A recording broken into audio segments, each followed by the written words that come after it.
ay ang aking diet mode para sa aking panangalian. Nagluto po ako ng ginisang cauliflower na may carrots. At nilagyan ko to ng chicken breast ang aking pinagsahog. Ginisa ko lang to sa bawang, maraming sibuyas, konting asin, paminta at isang kutsarang oyster sauce. At syempre nilagyan ko pa rin ng sabaw.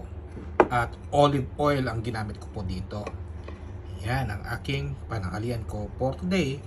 At isang kadakot na brown rice na kakainin natin ngayon. At syempre di pa rin mawawala yung ating mga prutas. Ayan, meron akong banana, apple, orange. Pero kakain pa rin ako ng isang pipino. Pipino everyday. Wow. Okay daw yan. Sige. Kaya halip po kayo guys. Saluhan po ninyo kumain itong aking panangalian. Thank you for watching. Manyaman.